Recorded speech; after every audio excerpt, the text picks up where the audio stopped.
जनहित में आज बात बारिश से होने वाले साइड इफेक्ट की। जी हां, बारिश में लोगों को बिजली मिल नहीं रही। जहां बिजली मिल रही है वहां करंट उतरने की समस्या भी सामने आ रही है। बिजली विभाग की लापरवाही का आलम यह है कि लोगों की जान तक पर बनाती है, जबकि हर साल बारिश से पहले मेंटेनेंस के नाम पर लाखों और करोड़ों खर्च किए जाते हैं, बजट दिया जाता है, इसके बाद भी हालात जस के तस रहते हैं। ताजा मामला बरेली से सामने आ रहा है। ट्रांसफार्मर में आग लग जाने की वजह से, जल जाने की वजह से करंट उतर आया। स्कूल जा रही एक छात्रा की जान चली गई। मेरठ से भी कुछ ऐसी ही खबर सामने आई, जहां पर बिजली के खंभे में उतरे करंट से 11 वर्षीय किशोर की मौत हो गई। बांदा में करंट की चपेट में आकर वृद्ध की मौत हो गई।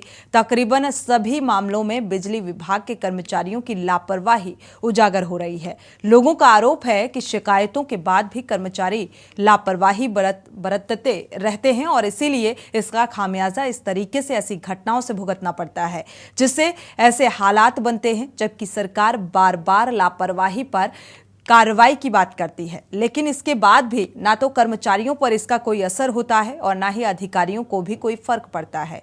उन्हें तो लोगों की जान की भी कोई परवाह नहीं है। पहले देखिए रिपोर्ट, फिर चर्चा करेंगे।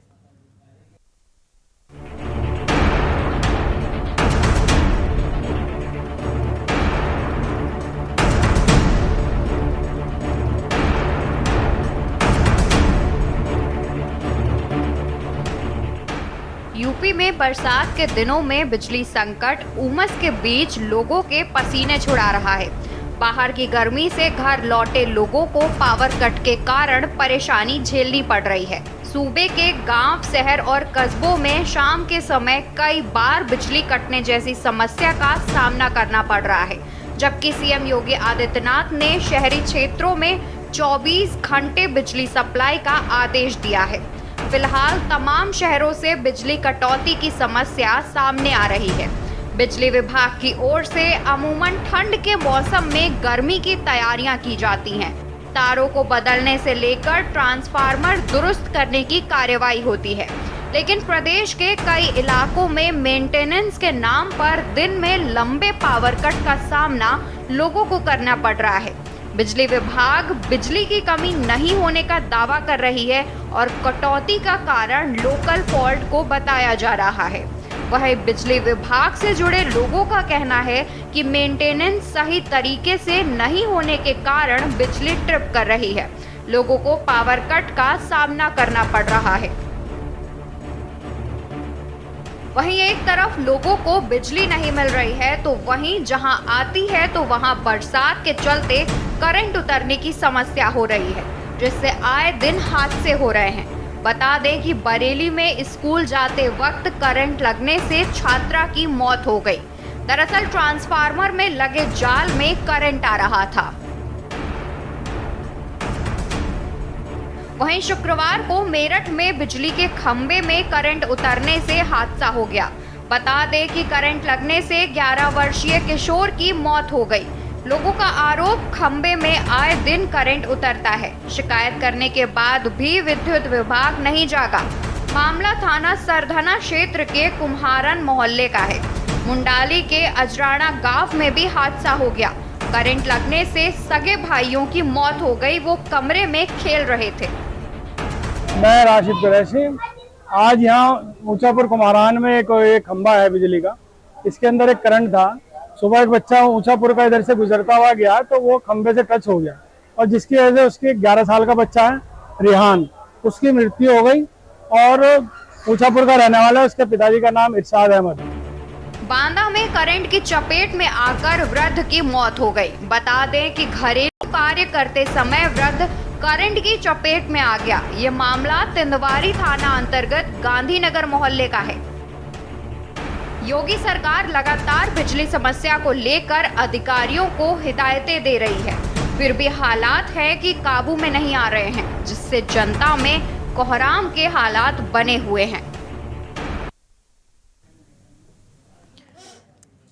तो तैयारी अर्ज से पहले से शुरू हो जाती है और तैयारी कुछ ऐसी होती है कि इसके बावजूद भी ऐसी तस्वीरें सामने आ जाती हैं जो तैयारी पर सवाल खड़े करती हैं कि आखिर ये कैसी तैयारी है। गर्मी आने से पहले ठंडियों में तैयारी, ठंड के मौसम में तैयारी शुरू कर देते हो और इसके बाद बरसात का मौसम आ जाता है। बिजली की समस्या से वैसे भी जनता त्राही त्राही कर रही है। 24 घंटे शहरी क्षेत्रों में बिजली देने का वादा कितना नाकाफी साबित होता नजर आ रहा है।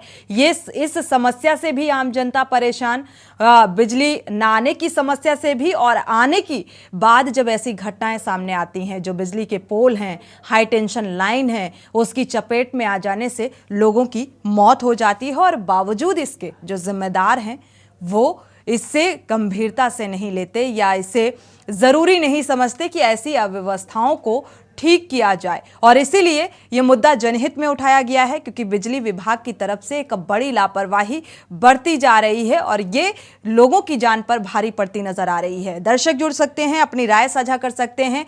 कई जगहों से हमारे संवाददाता भी जुड़े हुए हैं। सुरेश सविता कानपुर से संवाददाता जुड़े हुए हैं, साथ ही अनिल मीणा बुलंदशहर से संवाददाता, जयवीर मावी गाजियाबाद से संवाददाता जुड़े हुए हैं, मेरठ से राजू शर्मा जुड़े हुए हैं, पंकज त्रिपाठी बांदा से जुड़े हुए हैं। शुरुआत कर लेते हैं गाजियाबाद से, जयवीर अमावी से शुरुआत करते हैं, गाजियाबाद का रुख कर लेते हैं। अगर देखा जाए बड़े बड़े दावे, बड़े बड़े वादे, अगर तैयारी का जिक्र करें या मेंटेनेंस के नाम पर तो कुछ नज़र नहीं आ रहा है, और अगर है मेंटेनेंस तो फिर ऐसी तस्वीरें सामने नहीं आनी चाहिए। अगर देखा जाए करंट लगने से जो मौत के मामलों में इजाफा देखने को मिल रहा है, एक बड़ी लापरवाही जयवीर यहाँ पर देखने को मिल रही है। क्या क्योंकि बारिश का मौसम आ चुका है, ऐसे में बिजली विभाग की तरफ से क्या कुछ तैयारियां की गई हैं कि ऐसे हादसे ना हो? देखिए सोनी, आपको बता दूं कि बिजली विभाग की तरफ से अगर तैयारियों की बात करते हैं तो कोई खास तैयारियां नहीं की गई हैं। जनपद में जगह जगह पर लोहे के खंभे लगे हुए हैं जिनमें करंट उतरने का हमेशा अंदेशा होता है। कई घटनाएं ऐसी हो चुकी हैं जहां पर बिजली विभाग के जो कर्मचारी हैं वो खुद घायल हो चुके हैं, करंट लगने से उनकी मौत तक हो चुकी है। तो तमाम ऐसे मामले गाजियाबाद में देखने को मिले हैं। लेकिन उसके साथ साथ अगर हम बात करें बिजली विभाग की लापरवाही की, तो गाजियाबाद जनपद में तमाम ऐसी कॉलोनियां हैं जो जिन्हें अवैध कॉलोनी कहा जा सकता है, लेकिन बिजली विभाग के जो अधिकारी और कर्मचारी हैं मिली भगत कर वहां पर बिजली की आपूर्ति कर रहे हैं। हालांकि कागजों में वहां पर कनेक्शन नहीं है और बिजली की जो लाइन है वो यहाँ पर नहीं है। और उसी तरीके से क्योंकि दूर तक कटिया डालकर, जो अवैध तरीके से तार डालकर वहां पर बिजली चलाई जा रही है, ऐसा कॉलोनी वासियों का आरोप है। बीते दिनों, कल की ही बात अगर हम कर लें तो गाजियाबाद के साई इंक्लेव कॉलोनी के दर्जनों से ज्यादा कॉलोनी वासियों ने बिजली घर पर एक्शन का घेराव किया। वहां पर जो बिजली विभाग के अधिकारी थे उनसे जब बात की गई तो उनका कहना था कि अवैध कॉलोनी है, इसलिए यहाँ पर व्यवस्थाएं नहीं की गई। लेकिन जब कॉलोनी में जाकर देखा गया तो वहां पर बड़ी संख्या में जो केबल, मुख्य ट्रांसफार्मर से लेकर लगभग 1 किलोमीटर की दूरी तक ट्रांसफार्मर तार जा रहे थे और उन्हीं के माध्यम से वहां पर जो बिजली की आपूर्ति की जा रही थी। जब वहां पर लोगों से बातचीत की गई तो उनका कहना था कि जो बिजली विभाग के कर्मचारी हैं उन्होंने ही इन तारों को लगवाया हुआ है, और वही जो कर्मचारी हैं फिर जो छापामारी की जो टीम होती है वो उन्हें भेजती है और वहां पर छापेमारी कार्रवाई की जाती है। तमाम मुकदमे बिजली चोरी के लिखे जाते हैं। तो कहीं ना कहीं जिस तरह से बिजली विभाग पूरी तरह से अकांत भ्रष्टाचार में डूबा हुआ है, बिजली की आपूर्ति नहीं है। हालांकि उत्तर प्रदेश के मुखिया योगी आदित्यनाथ ने कहा कि लगभग 18 घंटे बिजली देहात में और 20 घंटे शहर में दी जाएगी। बिल्कुल, लगातार हिदायतें, लगातार दिशा निर्देशित किया जा रहा है जयवीर, बावजूद इसके स्थितियों में सुधार देखने को नहीं मिल रहा है। राजू शर्मा का रुख कर लेते हैं, जहां से घटना सामने आई कि करंट लगने से एक 11 वर्षीय जो किशोर है उसकी मौत हो जाती है। राजू शर्मा हमारे संवाददाता जुड़े हुए हैं। राजू, ये घटना बेहद दुखद, लेकिन इस घटना के बाद से नाराजगी क्या कुछ निकलकर सामने आई? क्या मेंटेनेंस सुचारू किया गया या व्यवस्थाएं चुस्त दुरुस्त करने की ओर कवायद की गई, या फिर जो जिम्मेदार हैं वो अनसुना करके बैठे हुए हैं? हाँ बिल्कुल, देखिए सोनी, जिस बिजली के लिए अभी बीते दिनों जो आम जनता है वो दो चार होती हुई नजर आ रही थी, भीषण गर्मी पड़ रही थी, बिजली की डिमांड लगातार बढ़ रही थी। लेकिन जैसे ही बरसात शुरू हुई, उसी बिजली का जो करंट है अब लोगों की जान पर बनाया है और जान तक ले रहा है। मेरठ में अब तक आधा दर्जन, बच्चों की बात हो, बूढ़ों की बात हो, आधा दर्जन लोगों की अब तक जान ले चुका है। आज ही 2 बच्चों की, एक 7 वर्षीय बच्चा था और एक 9 वर्षीय, दोनों ही भाई है, जिनकी आज बिजली के करंट लगने से मौत हो गई। वहीं अगर कल की बात करें तो कल एक 11 वर्षीय बच्चे की खंबे से टच होने के दौरान करंट लगने से मौत हो गई। बड़ी लापरवाही विद्युत विभाग के सामने आए कि जो खंबा था वो जर्जर हालत में था और जी। क्षेत्रवासियों ने कई बार विद्युत विभाग के अधिकारियों से शिकायत की थी कि जो ये खंबा है वो जर्जर हालत में है, कभी भी हादसा इस खंबे से हो सकता है। लेकिन अधिकारियों ने सुध नहीं ली और एक 11 वर्षीय बच्चे ने उस खंबे के कारण अपनी जान दे दी। विद्युत विभाग के जो अधिकारी है वो कुंभकर्णी नींद सोए हुए है, जिम्मेदार इसको कोई भी ध्यान देने को तैयार नहीं है। लेकिन जो आम जनता है उनकी जानें लगातार जा रही है। अभी तक आधा दर्जन लोगों की जान मेरठ में करंट लगने से जा चुकी है, लेकिन अधिकारी इस ओर कोई ध्यान देने को तैयार नहीं है। जिस तरह बिल्कुल। से बारिश का आना शुरू हो जाता है, बारिश शुरू हो जाती है, तो कहीं ना कहीं ये करंट लगने की जो घटनाएं हैं वो बेशक सामने आनी शुरू हो जाती है। लेकिन बारिश के मौसम आने से पहले ही जो जिम्मेदार अधिकारी है उनको सूद लेनी चाहिए कि आखिर इस तरह की जो घटनाएं सामने आती है उन पर रोक लग सके। लेकिन अधिकारी है कि ध्यान देने को तैयार नहीं है। पहले से जो बड़ी बड़ी तैयारियों के दावे करते थे वो मेरठ में लगातार फेल साबित होते हुए नजर आ रहे हैं। बिल्कुल, देखा जाए तो अधिकतर जिलों का ऐसा ही हाल नजर आ रहा है और इसीलिए इस मसले को उठाया गया है कि शायद जिम्मेदारों तक ये बात पहुंचाई जा सके, क्योंकि मेंटेनेंस के नाम पर करोड़ों का बजट पास होता है और बजट पास होने के बाद भी स्थितियां कितनी जर्जर हालत में हैं और इसका खामियाजा समाज में रहने वाले हर एक व्यक्ति को झेलना पड़ता है। या अक्सर देखा गया है ऐसी घटनाएं सामने आती हैं करंट की जद में आने से, कहीं किसी की मौत, किसी वृद्ध की मौत, तमाम ऐसे मामले सामने आते रहते हैं। रुख बांदा का कर लेते हैं। बांदा से हमारे संवाददाता पंकज त्रिपाठी जुड़े हुए हैं। पंकज, यहाँ पर क्या मेंटेनेंस नजर आया और क्या कुछ स्थितियां नजर आ रही हैं? क्योंकि बारिश का मौसम है, ऐसे में करंट, जो पोल बिजली के खंभे हैं उनमें करंट उतर आता है और लोग इसकी जद में आ जाते हैं और कई बार जान भी चली जाती है। अनम्यूट करिएगा। जी, सुन पा रहे हैं। जी तो आपको बता दूं मैं कि बांदा में अगर मेंटेनेंस को लेकर बात करते हैं तो बांदा में एक ऐसी स्थिति है कि बांदा में 24 घंटे में लगभग अगर आपको बता दें तो 15 घंटे बिजली लोगों को मिल पा रही है और बाकी घंटे बिजली, जबकि योगी सरकार के आदेश है कि 24 घंटे बिजली आपूर्ति दी जाएगी। लेकिन बांदा में कुछ ऐसी व्यवस्था है कि आए दिन लोग करंट से मरते हैं, आए दिन जानवर मरते हैं। बिजली विभाग को लेकर अगर फोन किया जाता है तो फोन नहीं उठाते। मतलब इस तरह की व्यवस्थाएं गड़बड़ है यहाँ और जर्जर लाइनें इस तरह पड़ी हुई हैं।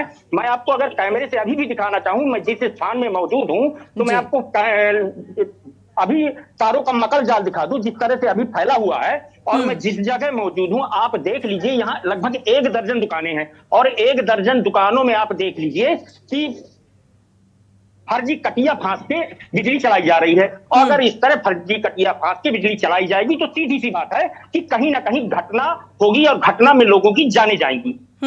और इसको लेकर अगर बातें, तमाम लोग भी मेरे साथ मौजूद हैं, अगर हम उनसे बात करें तो बिजली को लेकर कि बिजली से उनको क्या समस्याएं हैं, तो मैं बात करके पूछना चाहता हूं, जानना चाहता हूं कि आखिरकार लोगों की क्या समस्याएं हैं बिजली को लेकर। तो मेरे साथ कुछ लोग मौजूद हैं, मैं उनसे जानने की कोशिश करता हूं। क्या नाम है भैया आपका? ये बताइए, बिजली संकट को लेकर किस तरह की समस्याएं आती हैं? बिजली का तो इस समय घोर संकट है भाई साहब।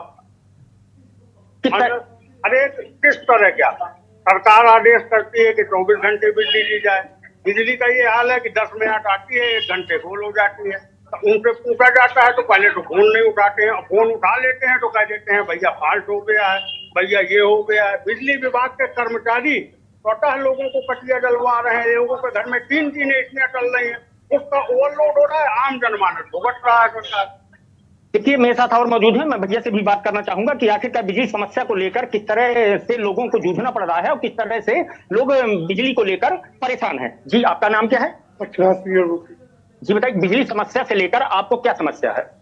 मैं समस्या, रात दिन बिजली कम से कम रात में 20 बार लाइट जाती है। अब अगर फोन मुझे उठा हुआ कह देते हैं भैया हो रही है, रात में कुछ भी करने नहीं है। कहते हैं सुबह गिरता है कि 8 बजे लिफ्ट आएगी तब तैयार होगी, 8 बजे आती है फिर 11 बजे जाता नहीं जाती। बहुत समस्या है। देखिए आपने बांदा में रहने वाले लोगों के हाल सुने, उन्होंने बताया कि किस तरह से बिजली आती है, किस तरह से बिजली आंख मिचौली खेलती है। 15 घंटे 14 घंटे बिजली दी जाती है और 24 घंटे का आदेश है योगी सरकार का कि बिजली दी जाए, लेकिन 24 घंटे में 15 घंटे मिलती है। और यही कहा जाता है कहीं फाड़ के नाम पे कटौती होती है, कहीं किसी नाम पे कटौती होती। अगर और मैंने एक बात और कहना चाहूंगा कि मैंने आपको दिखाया कि लगभग 1 दर्जन दुकानें जो मैंने आपको अभी कैमरे से दिखाया, तो 1 दर्जन दुकानों में फर्जी बिजली चला रहे हैं और कटिया फांसकर। तो ऐसे में स्वाभाविक सी बात है कि घटनाएं होंगी, पेड़ से करंट उतरता है। और आप देख लीजिए मेरे पीछे एक लोहे का पोल लगा हुआ है। तो इस तरह में लोग निश्चित स्वाभाविक है कि लोग जो है घटना से जूझेंगे। अभी हाल में मैं कल की बात बता दूं कि तिंदवारी थाना अंतर्गत गांधीनगर मोहल्ले में एक 65 वर्षीय वृद्ध की इसी तरह घर में अपना काम करते समय उसकी मौत हो जाती है करंट से। जी बिल्कुल, हादसे को दावत देते ये पोल, ये हाई टेंशन लाइन कई बार जाती हैं। तो आपने सुना होगा, ऐसी भी खबरें सामने आती हैं कि हाई टेंशन लाइन की चपेट में आने से कभी किसी इंसान की मौत होती है तो कभी जानवर की मौत होती है, लेकिन मौतें लगातार हो रही हैं और इस पर कोई ठोस गंभीरता या कवायद होती नजर नहीं आ रही है। कानपुर का रुख कर लेते हैं। कानपुर से हमारे संवाददाता सुरेश सविता जुड़े हुए हैं। सुरेश, आपका रुख करेंगे यहां पर, क्योंकि बारिश का ये मौसम है, बिजली तो आंख मिचौली खेल रही है, दूसरी तरफ ये हादसों को दावत देते जो वायर पड़े हुए हैं, जो लाइनें गई हुई हैं या पोल हैं, उनमें करंट उतर आता है। और ऐसे में क्या कुछ हिदायत जारी की गई है? क्या मेंटेनेंस चुस्त दुरुस्त नजर आ रहे हैं? क्या है जमीनी हकीकत? सबसे पहले आपको अगर उत्तर प्रदेश की बात करें तो सूबे के मुखिया जहां पर एक तरफ बड़े बड़े दावे कर रहे हैं, वहीं पर जो बिजली विभाग के कर्मचारी और अधिकारी है वो बिल्कुल उन वादों को खोखला साबित कर रहे हैं, वो ठेंगा दिखाते हुए नजर आ रहे हैं। अगर बात करें उत्तर प्रदेश कानपुर की, तो कानपुर में लगातार हादसों की संख्या बढ़ती जा रही है, चाहे वो पशु पक्षियों की संख्या हो या किसी इंसान की संख्या हो। आए दिन ये देखने को मिल रहा है, कहीं पर ट्रांसफार्मर में गाय चिपक कर मर रही है, कहीं पर पक्षियां तारों से चपक कर मर रहे हैं, नंगे तारों की वजह से कई हादसे हो रहे हैं, कहीं पर देखा जा रहा है इंसानों की मौत हो रही है। अगर आंकड़ों की बात करें तो उत्तर प्रदेश में इस समय कई ऐसे आंकड़े हैं जहां पर कई इंसानों की मौत हुई है, 10 से अधिक इंसानों की मौत उत्तर प्रदेश में हो चुकी है और कहीं कहीं पर तो इससे भी ज्यादा मौतें हुई हैं। तो यदि तो सोनी जी, आपको मैं बता दूं कि कानपुर में जो बिजली विभाग की हालत है वो बिल्कुल खस्ता हाल है। बिजली ना आने की वजह से भी लोग संकट से जूझ रहे हैं और लोग अपनी रूटीन ड्यूटी भी नहीं कर पा रहे। छोटे छोटे बच्चे रोडों पे, सड़कों पर, चबूतरों पे और अपने घर के बाहर लगे पेड़ों के पास पंखे लेकर के बैठे हुए हवा डुला रहे हैं और लाइट ना आने की वजह से आम जनमानस का जीवन अस्त व्यस्त हो रहा है। आज हमारे साथ यहाँ पर इस चर्चा में बात करने के लिए कई लोग मौजूद हैं जो कि जमीनी हकीकत वो स्वयं बताएंगे और हम भी अपने चैनल के माध्यम से बिजली विभाग की जमीनी हकीकत को सामने लाएंगे। हम इनसे एक एक कर बात करेंगे और जानेंगे क्या है बिजली की समस्या, क्या है बिजली का संकट और आम जनमानस को किस तरीके की बिजली न आने से परेशानी हो रही है। भैया क्या नाम है आपका? मेरा नाम शिव मंगल है। भैया बिजली न आने से किस तरीके की समस्याएं हो रही हैं आप लोगों को? समस्याएं तो इतनी खतरनाक हैं, सुबह से बिजली नहीं आ रही, बच्चे परेशान है, पानी नहीं भर पा रहे हैं और जो है बच्चे बिलबिला रहे हैं। समस्या तो ये रोज की रहती, बताते ट्रांसफार्मर खराब हो गया, ये हो गया, ये अक्सर यहाँ पर ऐसे ही होता है। जी सोनी जी, आपको बता दें कि जहाँ पर उत्तर प्रदेश में बिजली को लेकर के बड़े बड़े दावे किए जा रहे हैं, वहीं ये सारे दावे खोखले साबित होते हुए नजर आ रहे हैं। हमारे साथ एक भैया और मौजूद हैं, हम इनसे भी जानेंगे कि भैया क्या नाम है आपका? भैया बिजली को लेकर के किन तरीकों की समस्याएं आ रही है? समस्या ये है कि बिजली आती नहीं है, सारा दिन गुल रहती है और पानी की भी परेशानी हो रही है, बच्चे भी परेशान हो रहे हैं, जो रो रहे हैं, चिल्ला रहे हैं कि बत्ती कब आएगी पापा। जी सोनी जी, आपको बता दें उत्तर प्रदेश का हाल बयां करना बहुत ही दुखदायी और दर्ददायी है। अगर लाइट नहीं, ठीक है सुरेश, आपका वापस से रुख करेंगे क्योंकि लाइट आती है तो लापरवाहियों के चलते। बिल्कुल सुरेश, आपका थोड़ा सा आवाज ठीक से हम तक पहुंच नहीं पा रहा है, दोबारा से रुख कर लेंगे आपका। अनिल मीणा का रुख कर लेते हैं, बुलंदशहर का, क्योंकि स्थितियां हर एक जिले की कमोवेश एक जैसी ही नजर आ रही हैं। एक तरफ बिजली का संकट गहराता नजर आ रहा है तो दूसरी तरफ जो बारिश का मौसम शुरू हो चुका है और ऐसे में बिजली के पोल हैं, जो तार हैं, उनमें करंट की चपेट में आने से कई लोगों की जान भी चली गई है। तो ये मेंटेनेंस की जो जिम्मेदारी है, क्योंकि इसके लिए मेंटेनेंस के नाम पर करोड़ों का बजट पास किया जाता है, बजट दिया जाता है, ये बजट कहाँ जाता है, कहाँ मेंटेनेंस किस तरीके से किया जाता है और अगर किया जाता है तो वो तस्वीरें क्यों नहीं नजर आती? क्योंकि मेंटेनेंस के नाम पर ये करोड़ों खर्च किए जा रहे हैं और मेंटेनेंस नहीं हुआ तभी लोगों की जान जाने जा रही हैं और इसीलिए ये बड़ा सवाल है कि आखिर ये करोड़ों रुपए कहां खर्च कर दिए जाते हैं। एक तरफ बिजली की आवाजाही से लोग परेशान हैं। अनिल मीणा, बुलंदशहर में क्या कुछ हालात नजर आ रहे हैं? जी देखिए, बिल्कुल सोनी, जनपद बुलंदशहर की बात करते हैं। जनपद बुलंदशहर में हालात बिजली को लेकर काफी बद से बदतर होते जा रहे हैं। अगर बात की जाए, देखिए कस्बा पहासू की, तो कस्बा पहासू में कई ट्रांसफर ऐसे रखे हैं जो जमीन पर हैं और लगातार वहाँ है कि छोटे बच्चे और महिलाएं लगातार बहुत सारे लोग निकलते हैं। लेकिन अगर बात की जाए बिजली विभाग के अधिकारियों की, तो उन्होंने आंखों पर पूरी तरह से पट्टी बांध रखी है।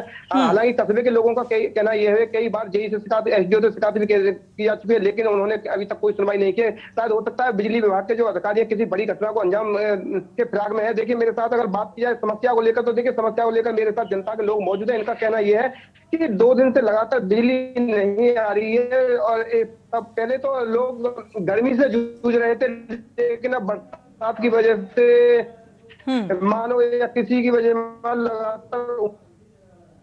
आपकी आवाज डिस्टर्ब हो रही है अनिल मीणा, आपकी आवाज क्लियर नहीं पहुंच पा रही है, नेटवर्क इशू है शायद। 2 दिन से लाइट नहीं है, जबकि जो गांव और देहात में तो जी देखिए बिल्कुल। अगर सोनी मैं आपको बता दूं, अगर बात की जाए सड़की, तो बुलंदशहर में लगातार जिस तरह से परेशानी का सामना करना। अब इस समय धान की रुपाई का काम चल रहा है, लेकिन धान की रुपाई की वजह से लोग किसान है उनके लिए लाइट नहीं मिल रही है, चिंता का विषय है। क्योंकि मुख्यमंत्री दावा कर रहे हैं कि 18 घंटे लाइट दी जाएगी, लेकिन अगर बात की जाए किसानों का कहना है कि गाँव में लाइट सिर्फ 1 या 2 घंटे लाइट आ रही है। देखिए मेरे साथ यहाँ मौजूद है, हम उनसे बात करते हैं। क्या नाम है? अच्छा जसवीर सिंह, बिजली की समस्या को लेकर किस तरह की परेशानी आ रही है? योगी सरकार कहती है 18 घंटे लाइट आएगी, इस समय केवल दिन में 2 घंटे लाइट आती है और रात को 3-4 घंटे लाइट आने के बाद में गुल हो जाती है बत्ती। बहुत ही ज्यादा दिक्कत आ रही है पानी के लिए, धानों की समय बहुत ज्यादा दिक्कत है और गर्मी पड़ रही है इस समय।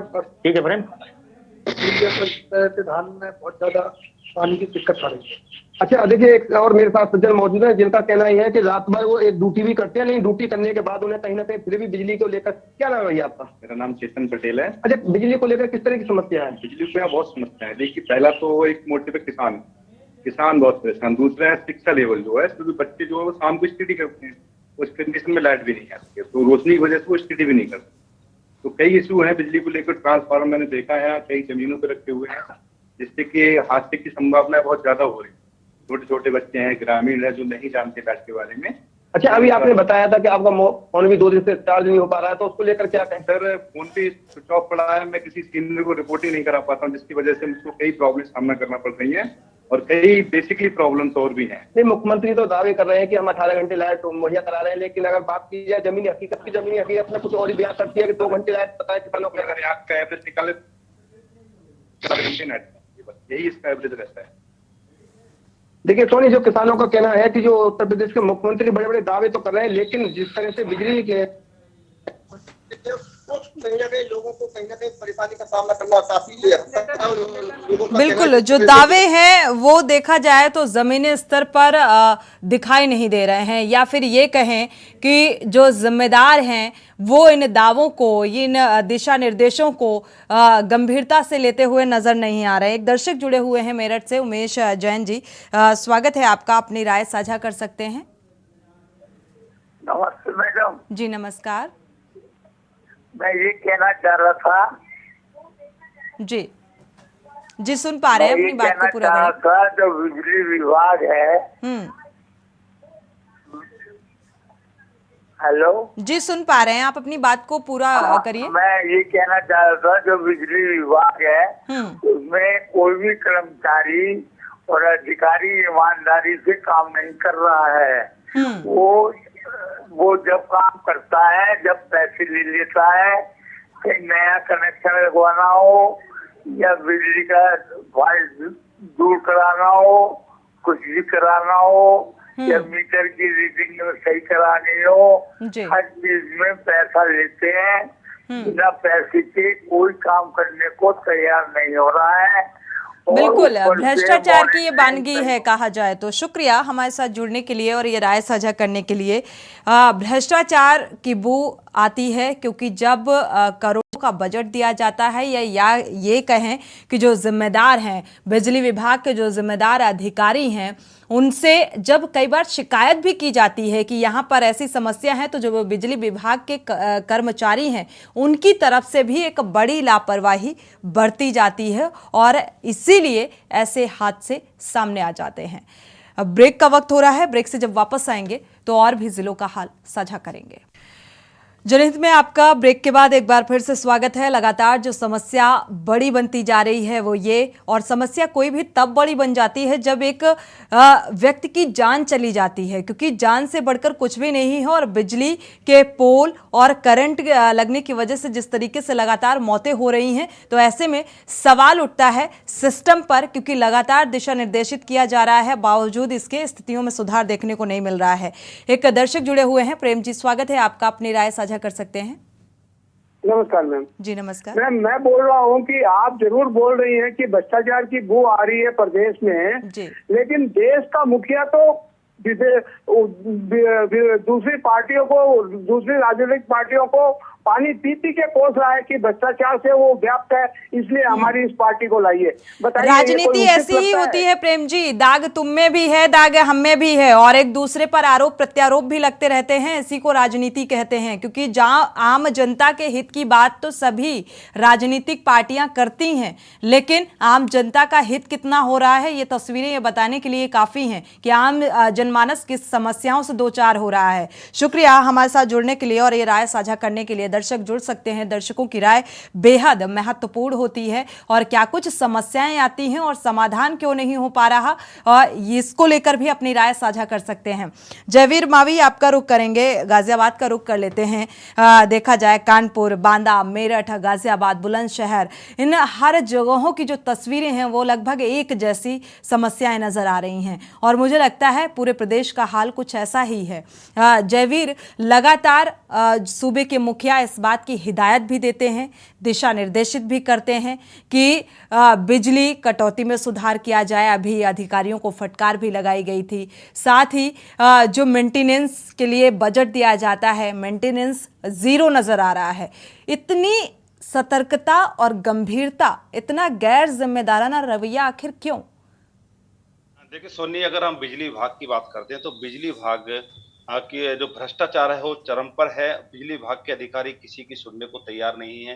जब लोग प्रदर्शन करने जाते हैं तो बिजली विभाग के अधिकारी उन प्रदर्शनकारियों जो अपनी मांग को लेकर वहां पर जाते हैं, जिनके बिजली की समस्या है, चाहे वो क्षति जर्जर तारों की हो या अन्य समस्याएं हो, खंभों की हो, तब बिजली विभाग के अधिकारी उन प्रदर्शनकारियों पर मुकदमे लिखवा देते हैं कि उन्होंने बिजली घर से चोरी कर ली है, लूट कर ली है। तमाम ऐसे मामले गाजियाबाद में देखने को मिले हैं कि जब ऐसे अभी भी कितने ही मुकदमे ऐसे दर्ज हैं जिन पर बिजली घर में प्रदर्शन के दौरान लूट के मुकदमे दर्ज कराए गए हैं। बिजली विभाग के अधिकारी पूरी तरह से भ्रष्टाचार में लिप्त हैं। जो बिजली आम जनता को देने के लिए आती है, जिस तरह उत्तर प्रदेश के मुखिया माननीय योगी आदित्यनाथ जी ने दावा किया था, अधिकारियों को निर्देशित किया था कि जो बिजली है उसकी आपूर्ति की जाए, उसके बावजूद भी बिजली विभाग के जो अधिकारी हैं उनका रवैया बिल्कुल बदला नहीं है। बिजली जो ऐसी जो अवैध इकाइयां हैं, जो प्रदूषणकारी इकाइयां हैं, जो प्रदूषणकारी फैक्ट्रियां हैं, तमाम ऐसी अवैध फैक्ट्रियों को उस बिजली की आपूर्ति की जा रही है जो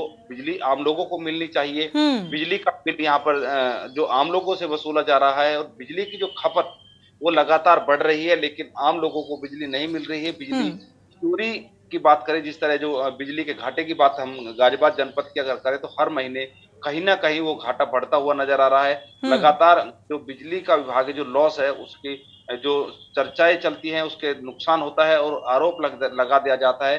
जो ऐसे आम व्यक्ति हैं, चाहे कॉलोनी वाले हों, गांव वाले हों, कई गांवों में ऐसे हमने हालात देखे कि जहां पर 200-300 तक पुलिसकर्मी पहुंचे और गांव में छापेमारी की। जो महिलाएं थी उनके साथ बदतमीजी की, जो बिजली विभाग के अधिकारी थे उन्होंने।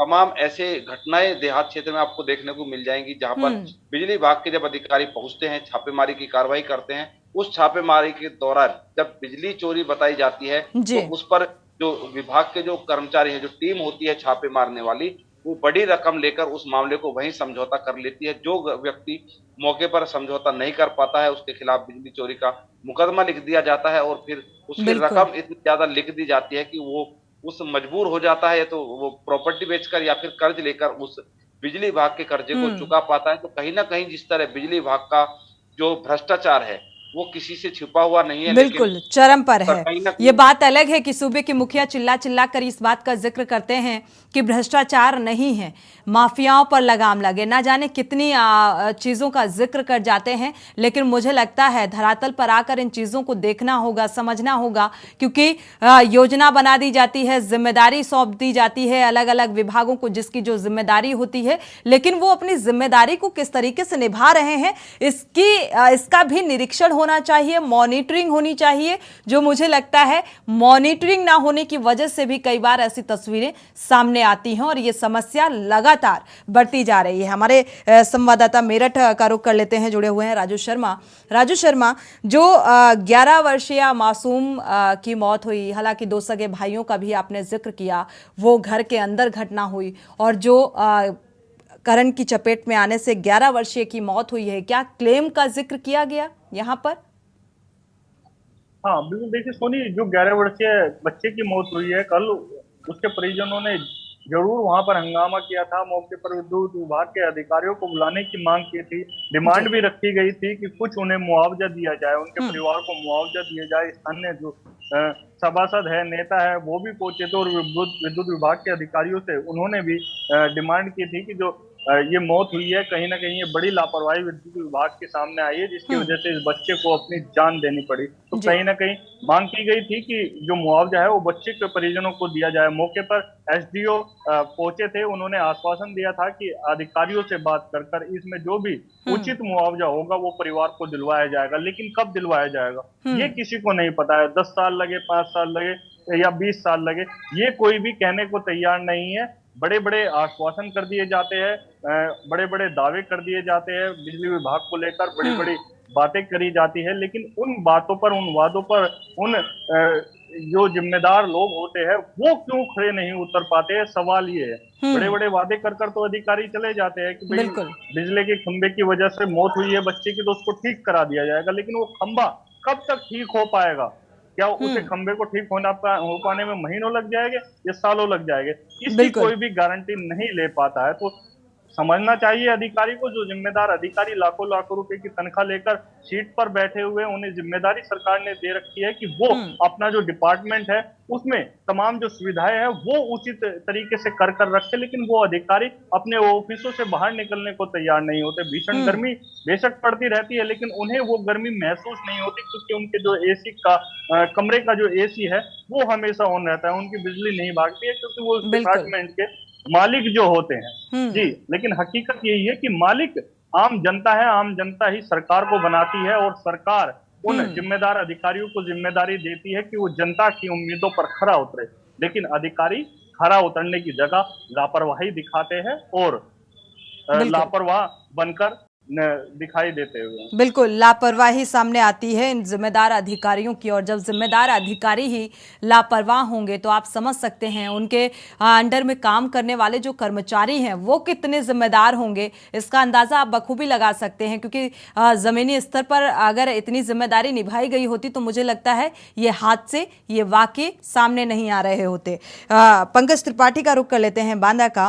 पंकज, अगर देखा जाए कई बार ऐसी भी तस्वीरें सामने आती हैं, एक तरफ तो बिजली की आवाजाही से लोग परेशान हैं, 18 घंटे और 24 घंटे का जिक्र, लेकिन 15 घंटे का जिक्र आपने किया। लेकिन गनीमत है कि कम से कम शहरी क्षेत्रों में 15 घंटे तो मिल रही है, लेकिन ग्रामीण क्षेत्रों का आप सोचिए क्या हाल होगा वहां पर। एक तरफ बिजली की किल्लत और बिजली महंगी भी होती जा रही है, और साथ ही बिजली के करंट लगने की वजह से लोग जो हैं वो हादसे का शिकार भी हो रहे हैं। पंकज, अनम्यूट करिएगा।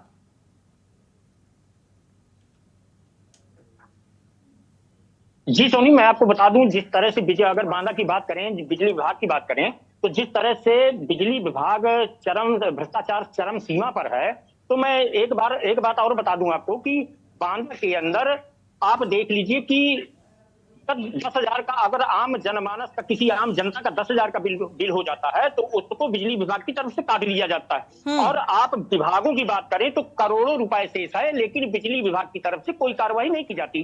आप और एक नजारा देखिए, जैसा कि मैं इस समय संकट मोचन मंदिर के पास खड़ा हूँ, यहाँ पर लगभग 1 से 1.5 दर्जन दुकानें हैं और 1.5 दर्जन दुकानों पर अवैध कटिया चलाई जा रही है और उन अवैध कटियों को बिजली विभाग के द्वारा मिली भगत से उनसे पैसा लेकर के उनको लाइनें चलाई जा रही हैं। अब आप देख लीजिए कि लगभग 14 साल से वो अवैध कटिया फाँक के अपना काम चला रहे हैं और बिजली विभाग कोई कार्रवाई करने के लिए तैयार नहीं है। तो सीधी सी बात देखिए कि अगर योगी आदित्यनाथ सूबे के मुखिया चिल्ला चिल्ला के कहते हैं कि भ्रष्टाचार खत्म हो गया है, तो जमीनी हकीकत देखिए कि भ्रष्टाचार कहाँ खत्म हुआ है। आपके बिजली विभाग के ही आला अधिकारी भ्रष्टाचार कर रहे हैं, उनसे मिली भगत करके उनसे पैसा लेते हैं और फर्जी कटिया चला रहे हैं। आप पूरे जनपद की बात करें, अगर बांदा की बात करूं मैं, बांदा मुख्यालय की बात करूं, तो आप समझ लीजिए कि बांदा मुख्यालय में हर 10 मिनट में लाइट काटी जाती है और 10 मिनट के बाद 1 घंटे उसकी कटौती दिखाई जाती है और उसको कहा जाता है कि पावर कट है, खराबी आ गई। मतलब इस तरह से लोगों को परेशान किया जाता है। अगर बिजली विभाग को फोन किया जाता है तो बिजली विभाग फोन नहीं उठाता,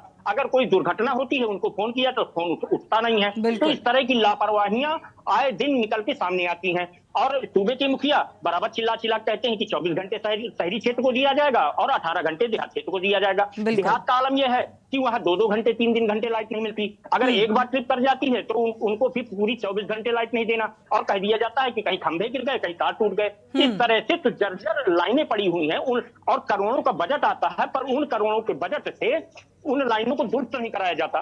तो सीधी सी बात है कि कहीं ना कहीं आम जनमानस को या आम जनता को, पतियों को उसका खामियाजा भुगतना पड़ेगा। बिल्कुल, और इसका इफेक्ट हर एक चीज में देखने को मिलता है। बिल्कुल, कानपुर का रुख कर लेते हैं। सुरेश सविता हमारे संवाददाता जुड़े हुए हैं। सुरेश, आपका रुख करेंगे। अगर देखा जाए तो यहाँ पर हालांकि कई तरीके की दिक्कतें सामने आई, कौन कौन से ऐसे एरिया हैं जो ज्यादा प्रभावित होते नजर आ रहे हैं? और पिछले कुछ दिनों सुनने में आया कि यहाँ पर जो तार हैं जो झूल रहे हैं, कोई हादसा ना हो जाए उसको लेकर मेंटेनेंस कराया जाएगा, नई वायरिंग कराई जाएगी, नए पोल लगाए जाएंगे। तो क्या ऐसा कुछ देखने को मिला? जी सोनी, आपको बता दें कि जिस तरीके से उत्तर प्रदेश में सरकार ने मेंटेनेंस को लेकर के जो दावे किए थे, हरी झंडी दिखाई थी, वो कहीं ना कहीं कैस्को की तरफ से बिल्कुल फेल होती दिखाई दे रही है। अगर सीधी बात करें सोनी, आपको बता दें पंकज त्रिपाठी को म्यूट कर दीजिएगा। अच्छा, समझ गया। अगर मेंटेनेंस की बात करें तो कानपुर में अभी तक मेंटेनेंस के नाम पर कोई भी कार्य नहीं किया गया है और जहां पर जैसी हालत जस की तस, कहीं कहीं सारे तरफ तारों की जो हालात हैं वो बिल्कुल जर्जर है, पोलों के जो हालात हैं बिल्कुल जर्जर है। अभी कुछ दिन पहले ही देखने को मिला था कि गोविंद नगर के गोविंदपुरी पुल में 3-4 खंभे गिरे हुए पड़े थे और कृपा तो ये रही ऊपर वाले की कि कोई बड़ा हादसा नहीं हुआ, लेकिन खंभे जस के तस अभी तक वैसे ही पड़े हैं और ना ही वहां पर किसी तरीके की लाइट की व्यवस्था की गई है, ना उन खंभों को उठाया गया है। तो अगर कैस्को की लापरवाही की बात करें तो सोनी जी, कैस्को की लापरवाही दिन प्रतिदिन बढ़ती ही जा रही है। आम जनमानस परेशान होता ही चला जा रहा है, लोग परेशान हो रहे हैं। लेकिन कैस्को की बात करें तो कैस्को की कान में बिल्कुल भी जू नहीं रेंग रही है। न जाने क्यों मुझे ऐसा लगता है कि कैस्को कितने बड़े हादसों का इंतजार कर रहा है।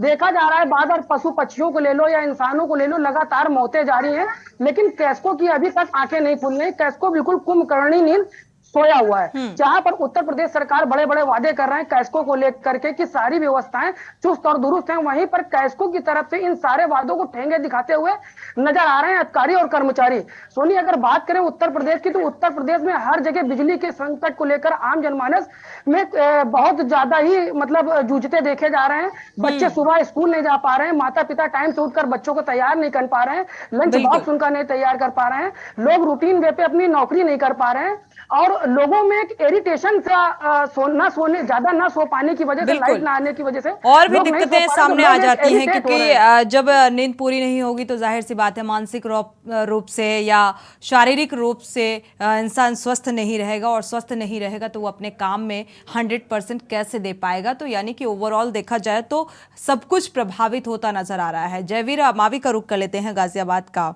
गाजियाबाद की स्थिति को लेकर अगर बात की जाए तो कौन कौन सी जो एरिया हैं जो ज़्यादा प्रभावित होते नज़र आ रहे हैं ऐसी समस्याओं से, जहां पर बिजली के तार या बिजली के खंभे अव्यवस्थित हैं या ऐसे जर्जर हालत में हैं? और सबसे बड़ी और अहम बात ये कि ये अधिकारी जो हैं कब अपनी जिम्मेदारी को समझेंगे?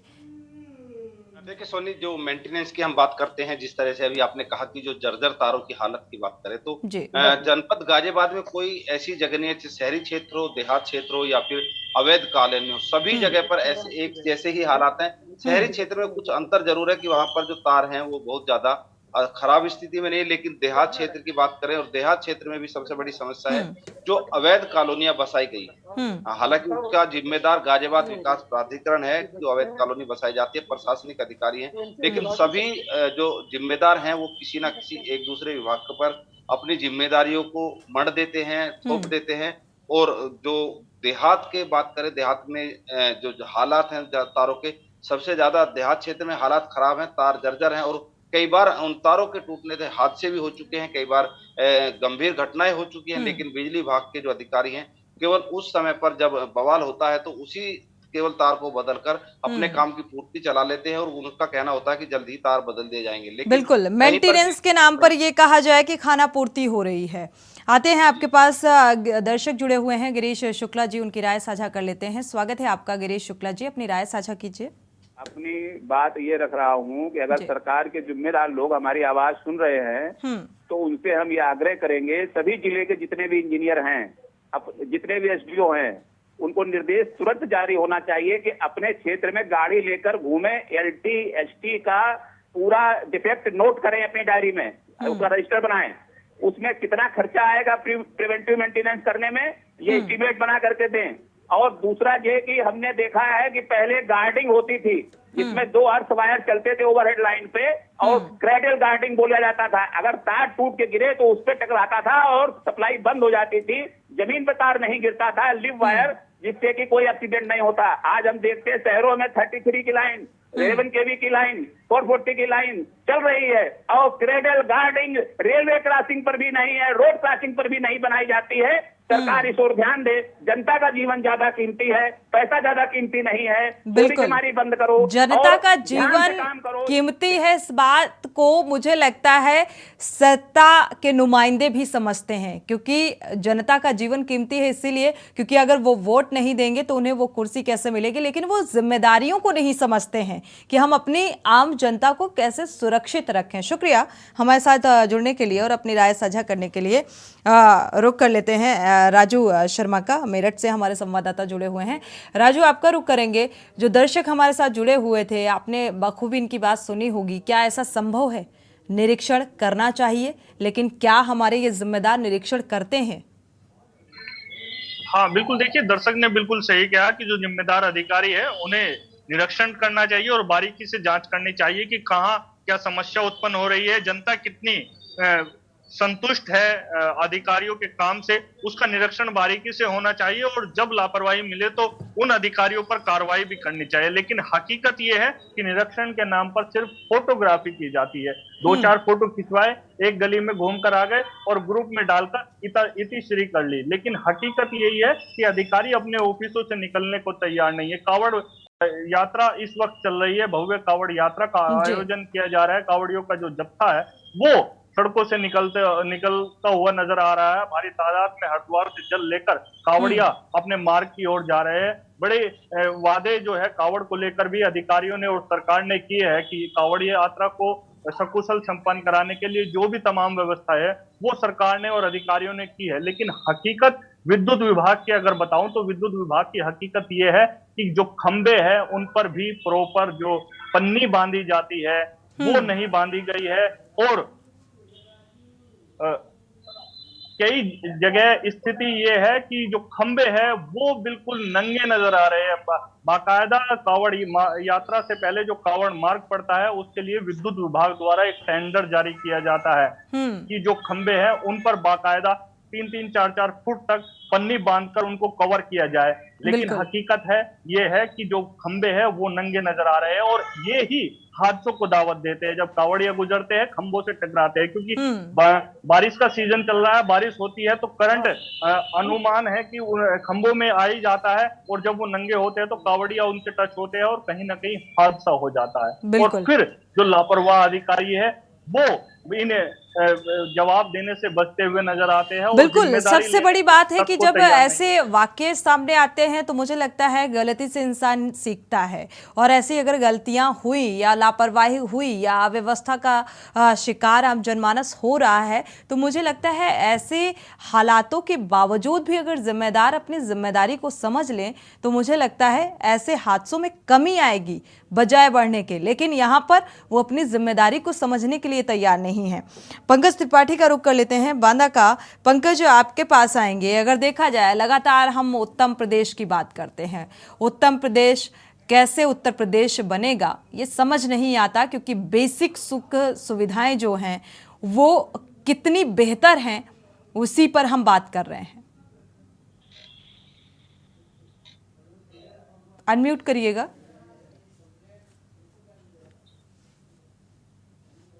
जी सोनी जी, मैं आपको बता दूं, जैसा कि योगी के मुखिया सूबे के मुखिया योगी आदित्यनाथ जी बार बार अधिकारियों को फटकार लगाई जाती है कि किसी भी दशा में जनता के साथ गलत नहीं होना चाहिए, चाहे वो बिजली हो, चाहे पानी हो, चाहे सड़क हो। किसी भी मामले को लेकर योगी आदित्यनाथ पूरी भरपूर तरीके से अधिकारियों के साथ बराबर मीटिंग करते हैं। फिर भी अधिकारी किसी भी प्रकार का काम करना नहीं चाहते। एसी से उठ के वो बाहर निकल के निरीक्षण नहीं करना चाहते। जब निरीक्षण नहीं होगा तो कार्य सकुशल दिखाई नहीं देंगे उनको। तो इस तरह में सीधी सी बात है कि आम जनमानस को हर हाल में कहीं ना कुछ न कुछ भुगतना पड़ेगा। आप बिजली संकट ले लीजिए, चाहे पानी की बात ले लीजिए। अगर बिजली जाती है तो समझ लीजिए कि रात में अगर बिजली गई, सुबह 4 बजे गई तो पानी का संकट खड़ा हो जाता है। तो कहीं ना कहीं बहुत ही योगी आदित्यनाथ को, सूबे के मुखिया को बहुत ही टाइट होना जरूरी है कि आला अधिकारियों से बात करें और बात करने के बाद आम जनमानस को सारी सुविधाएं मुहैया कराई जाएं। जी बिल्कुल। अवैध अतिक्रमण को लेकर अगर देखा जाए जितनी सक्रियता बढ़ती जा रही है, कानपुर का रुख करते हैं, हमारे संवाददाता जुड़े हुए हैं सुरेश सविता, इसके बाद जयवीर मावी का रुख करेंगे। सुरेश, देखा जाए जिस तरीके से अवैध अतिक्रमण को लेकर जो गंभीरता बढ़ती जा रही है, मुझे लगता है उतनी ही गंभीरता हर एक क्षेत्र में बरतने की जरूरत है, क्योंकि ये एक खामियाजा आम जनता को भुगतना पड़ रहा है। लगातार हादसे हो रहे हैं, बिजली ना आने से भी समस्या, और आती है तो इस तरीके की घटनाएं सामने आती हैं। जी सोनी, आपको बता दें कि जिस तरीके से उत्तर प्रदेश में हादसे हो रहे हैं और लगातार मौतों की संख्या करंट की वजह से बढ़ती जा रही है, इसमें कहीं ना कहीं ये जो कर्मचारी हैं बिजली विभाग के, इनकी बहुत बड़ी लापरवाहियां हैं। उत्तर प्रदेश सरकार बराबर इन सब चीजों को वॉच कर रही है, बराबर दिशा निर्देश दे रही है, आदेश दे रही है, लेकिन कहीं ना कहीं बिजली विभाग के जो अधिकारी हैं इनके कानों में जो सोनी जी नहीं रेंग रही है। न जाने क्यों ये हर बार एक बड़े हादसे का इंतजार करते हैं, और जब इस तरीके के हादसे हो जाते तो इनकी टीम पहुंच करके अपनी खाना पूर्ति कर देती है। ठीक है, इसके बाद जब किसी के परिवार वाले जब उस खाना पूर्ति को समझकर और वहां से चले जाते हैं तो उसके बाद ये बड़े बड़े वादे कर करके हमेशा जो बिजली विभाग के अधिकारियों कर्मचारी मुंह चुराते हुए सोनी जी नजर आते हैं। अभी हाल में ही देखा गया कि उत्तर प्रदेश सरकार की तरफ से एक बड़ा ऐलान किया गया है कि जिन लोगों के बिजली के बिल बकाया है उन सब। बिल्कुल सुरेश, हमारे साथ एक दर्शक जुड़े हुए हैं, उनकी राय साझा कर लेते हैं। प्रमोद जी जुड़े हुए हैं मुरादाबाद से। स्वागत है आपका प्रमोद जी, अपनी राय साझा कीजिए। चलिए, संपर्क टूट गया है। शुक्रिया सुरेश इस जानकारी को साझा करने के लिए। राजू शर्मा आपका भी बहुत बहुत शुक्रिया। पंकज त्रिपाठी आपका भी बहुत बहुत शुक्रिया। जयवीर मावी आपका भी बहुत बहुत शुक्रिया। लेकिन जिस तरीके से ये घटनाएं सामने आ रही हैं, सूबे के मुखिया हिदायत भी दे रहे हैं, दिशा निर्देशित भी कर रहे हैं, फटकार भी लगा रहे हैं, नाराजगी भी जाहिर कर रहे हैं, लेकिन इसके बावजूद भी जो जिम्मेदार हैं, जो बिजली विभाग के अधिकारी हैं, जिम्मेदार हैं, वो अपनी जिम्मेदारी को नहीं समझ रहे हैं। और जब एक अधिकारी जिम्मेदारी नहीं समझेगा तो उसके अंडर में काम करने वाले कर्मचारी अपनी जिम्मेदारी को कैसे समझेंगे? मॉनिटरिंग की जरूरत है, क्योंकि लगातार ऐसे हादसों में इजाफा देखने को मिल रहा है। जनहित में फिलहाल बस इतना ही। आगे खबरों के लिए आप देखते रहिए के न्यूज़ इंडिया।